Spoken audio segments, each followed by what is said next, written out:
मौसम काफ़ी ख़राब हो चुका है। मेरे पीछे आप देख सकते हैं कितनी तेज़ आंधी चल रही है और यकीन कीजिए अगर तो ये छतरी मेरे पास ना होती तो मैं शायद उड़ जाती। इतनी तेज़ हवाई छतरी संभालना भी मेरे लिए मुश्किल हो गया है। आप अंदाज़ा कर सकते हैं कि स्टूडियोज़ में भी इतनी तेज़ हवा चल सकती है कि मुझे छतरी संभालना, बल्कि मैं तो परेशान हूँ कि मैं आप लोगों से बात किस तरह करूँ। कभी उड़ रही है, कभी गिर रही है, मैं इधर जा रही हूँ, उधर जा रही हूँ। मतलब आपको लगता है कि इतना सहाफ़त इतना गैर संजीदा एक प्रोफेशन है कि जिसमें आप छतरी भी उड़ती दिखाएंगे, आप कभी यहाँ गिरेंगे, कभी आप वहाँ गिरेंगे और आपको लगेगा कि लोग इस सीन को एंजॉय कर रहे हैं, उनको मज़ा आ रहा है।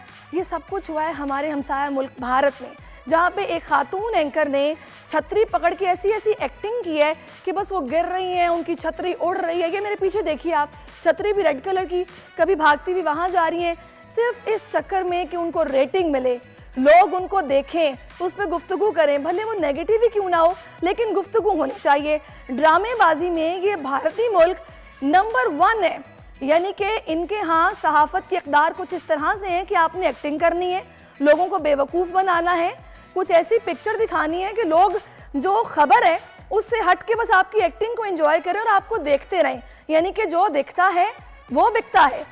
ये दरख्त पीछे आपको हिलते नज़र आ रहे हैं, उसके आगे वो लाल छतरी पकड़े एक हसीना जो कि कभी इधर से कभी उधर ये सब कुछ करती दिखाई दे रही है। तो मकसद ये था मेरा आज बताने का आपको कि सहाफ़त एक बड़ा जिम्मेदारी वाला काम है, एक संजीदा प्रोफेशन है जिसमें आप लोगों तक हक़ाइक़ पहुंचाते हैं, ना कि आप ड्रामेबाजी करके दिखाएं, ना कि आप लोगों को बेवकूफ़ बनाएं और रेटिंग के चक्कर में कुछ भी करने को अगर आप तैयार हैं तो इससे हम अंदाज़ा लगा सकते हैं कि आपके मुल्क में सहाफ़ती इक़दार क्या है।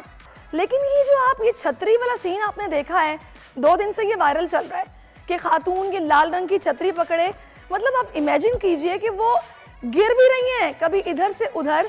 मुझे तो ये समझ नहीं आई कि हवा पीछे तो चल रही है, वीडियो में स्टूडियोज़ में भी इतनी हवा चल रही थी कि इनकी छतरी पीछे जा रही है, आगे जा रही है। ये सब कुछ क्या है? ये सिर्फ रेटिंग के चक्कर में ओवर एक्टिंग है जिसके पैसे कटने चाहिए। मीम्स, लोग मजाक उड़ा रहे हैं, लेकिन इससे फ़र्क नहीं पड़ता क्योंकि भारत में अगर आप एंकर्स को देखें तो उनका खबरें आप तक पहुंचाने का अंदाज भी इतना सनसनीखेज़ है कि जैसे पता नहीं कोई तूफ़ान वाकई में ऐसा आ गया कि स्टूडियोज़ पे भी उसके असरात नज़र आ रहे हैं। मेरे पीछे आप देख सकते हैं ये कैसी आंधी है कि सब कुछ उड़ रहा है, गिर रहा है, लोगों को अपने आप को संभालना मुश्किल है।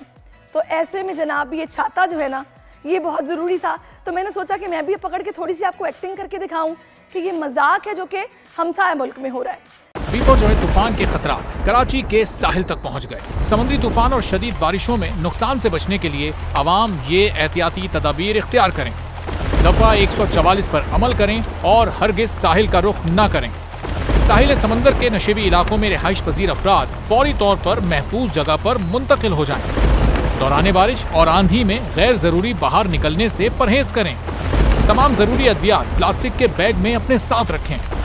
बिजली के तार और खंभों से दूर रहें और उन्हें हरगिज ना छुएं, ये जानलेवा हो सकती हैं। गाड़ी चलाते हुए एहतियात करें और स्लो ड्राइविंग करें। गाड़ियों और मोटरसाइकिल को बिजली के खंभों के नीचे पार्क मत करें।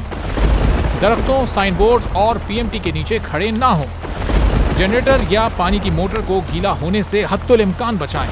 सिंध हुकूमत और एनडीएमए की जानिब से अवामी इमदाद के लिए हेल्पलाइन नंबर जारी किए गए हैं। आवाम से गुजारिश है किसी भी इमरजेंसी की सूरत हाल से निपटने के लिए स्क्रीन पर मौजूद इन नंबर्स पर फौरी राब्ता करें। आंधी और तूफान से बचने की दुआ। ए अल्लाह, इसे रहमत बना और इसे अजाब ना बना। ए अल्लाह, इसे नफ़े वाली हवा बना और नुकसान वाली हवा ना बना।